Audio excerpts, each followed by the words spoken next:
amigos y amigas de Argolla TV, soy Laura Arroyo desde España y la palabra de estos días es desescalada. Diferentes países de la Unión Europea han presentado ya y algunos han empezado a implementar planes de desescalada, que con diferencias, con matices y con algunas restricciones distintas entre un país y otro, suponen este nuevo tránsito, este nuevo paso hacia un segundo momento en el escenario que estamos viviendo debido a la crisis del COVID-19. Comentaré un poco estos planes y algunos de sus matices para poder valorar si nos conviene apropiarnos de algunos de ellos o rechazar algunas medidas de ellas en un plan que ya ha anunciado Martín Vizcarra ayer, que iniciaría en mayo para el caso peruano. Veamos el caso europeo. Hablaré de 4 países: Italia, Francia, Alemania y España. Vamos a empezar con Francia, ¿vale? Francia determina como su fecha clave 11 de mayo. ¿Ok? A partir del 11 de mayo los ciudadanos y las ciudadanas podrán desplazarse e incluso dormir fuera de sus casas siempre y cuando estén a menos de 100 kilómetros de su domicilio. Esto es importante, esta es la limitación importante en el plan de desescalada francés. En un giro, en un paso atrás, digamos, el gobierno francés, que había dicho que las mascarillas podían ser de uso voluntario, las declara de uso obligatorio en transporte público y en institutos a partir de este 11 de mayo.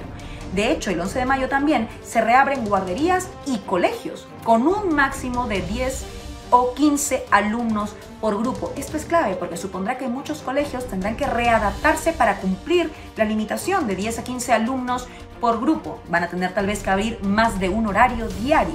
¿Cómo lo harán? Es discrecionalidad de cada escuela.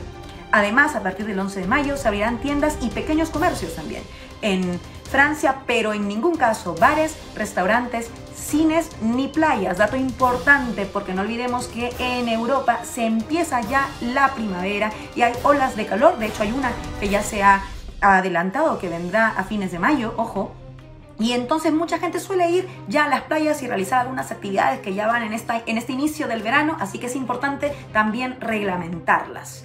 Del mismo modo, se prohíben, ojo, los eventos culturales y deportivos de más de 5.000 personas en Francia hasta septiembre, o sea, hasta el fin del verano europeo. Esto es importante, pues países como Francia viven también de su turismo y van a ver sin duda esa limitación en sus ingresos muy notoria.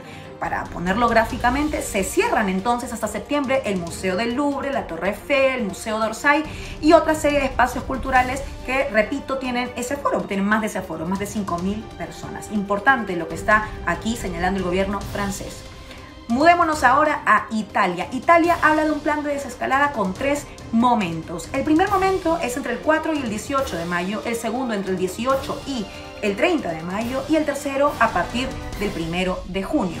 3 fases, 3 momentos de desescalada. En el primer momento, entre el 4 y el 18 de mayo, se prohíbe todavía la movilidad entre regiones. Solo puedes moverte a visitar a tus amigos o a tu familia en la misma región. Esto es importante. Además, en este primer momento se permiten también los funerales siempre y cuando sean de menor aforo que de 15 personas. Esto es importante, pues esta crisis, si algo también nos ha hecho ver, es el dolor que supone, la tragedia y la crudeza que supone despedir a nuestros familiares y nuestros seres queridos sin poder decirles adiós físicamente, sin poder estar con ellos, esta especie de limbo en el que queda todo. Pues bueno, Italia está reglamentando ya los funerales desde su primera fase de desescalada. Entre el 18 y el 30 de mayo se van a reabrir los pequeños comercios, museos y bibliotecas, pero tendrán que seguir pautas dictadas por el Ministerio de Sanidad. Eso es muy importante. El distanciamiento social, sin duda, es uno de ellos. A partir del 1 de junio se abren ya también bares, restaurantes y peluquerías. Pero los colegios no se abrirán, se mantienen cerrados hasta septiembre. ¿Qué quiere decir esto? Que se da ya por terminado este año escolar. No olviden que en Europa el año inicia en septiembre y termina hacia junio. Este año escolar en Italia ya solo se puede terminar de manera online. No se abrirá ningún colegio, solo se abrirán a partir del nuevo año escolar que iniciará en septiembre. Italia ha sido, no olvidemos, uno de los países más golpeados de la región. Vámonos ahora entonces a Alemania. En Alemania la mascarilla es obligatoria en el transporte público, lo señalan desde ya las autoridades. Alemania es el país que ha iniciado un poco antes su plan de desescalada. Iniciaron el 20 de abril. ¿Con qué? Con la apertura de comercios, por ejemplo, de menos de 800 metros cuadrados. Ya están operando desde el 20 de abril. Los colegios abrirán a partir de los primeros días de mayo, se estima que del 4 de mayo, y del mismo modo también abrirán centros estéticos y peluquerías. Los alumnos del último curso del bachillerato, digamos de quinto de secundaria, ya se han reincorporado parcialmente a las aulas y hay otras materias que siguen llevando a distancia. A partir del 4 de mayo lo harán en todos los grados escolares. También otra cosa importante es que ellos no cierran del todo, los colegios no dan por terminado en términos presenciales el año escolar. A partir del 4 de mayo, además, el confinamiento seguirá siendo voluntario, pero las iglesias ya estarán abiertas a partir del 4 de mayo. Detalle importante, interesante, por lo menos del plan de desescalada alemán. Y ahora vengan conmigo a España. En España las 3 palabras claves son gradual, asimétrica y coordinada, como decía el presidente Sánchez en su rueda de prensa de ayer. Gradual porque va a ser por 4 fases. Ojo, 4 fases. Gradual por eso. Asimétrica porque va a ser en función de cada territorio, va a ser por provincias, vale decir, va a haber diferentes velocidades. No todo el territorio español va a avanzar de una fase a la otra a la vez, sino que puede haber algún territorio que avance 2 o 3 fases, mientras que otro territorio no avance ninguna en función de cómo evoluciona el virus. Y coordinada porque se tienen que seguir las mismas reglas, eso sí, aunque haya diferentes velocidades y diferentes fases, las mismas reglas en todo el territorio. A ver, 4 fases ha señalado el presidente Sánchez en España, de duración 2 semanas cada una de estas fases. Como repito, esto es por territorios. ¿Por qué 2 semanas? Pues porque es más o menos el tiempo que tarda en incubar el virus y en demostrar síntomas. Por eso dura 2 semanas y será el Ministerio de Sanidad el que evalúe cada 2 semanas si algún territorio u otro puede pasar de una fase a la siguiente. Cada fase además supone apertura de locales, pero con muchas restricciones. Por ejemplo, en la primera fase se permitirá que los restaurantes abran solo hasta el 30% del aforo y en la última que abran hasta con un 50% del aforo. Una serie de restricciones y limitaciones para avanzar por territorios entre una y otra fase. No olvidemos que en España, además, el foco principal de contagio ha estado en Madrid, en la capital, que también, por cierto, vive mucho de su turismo, no solo Madrid, toda España en realidad. Así que es importante considerar lo de las fases asimétricas y graduales. ¿Por qué he contado un poco el escenario europeo? Porque creo que se puede aprender aprender también incluso de los errores que cometen otros. Es importante tener la foto completa. Y lo digo además con preocupación, porque ojo, que Europa está implantando planes de desescalada cuando ha logrado ya contener la curva de contagios o por lo menos verla reducida de manera notoria.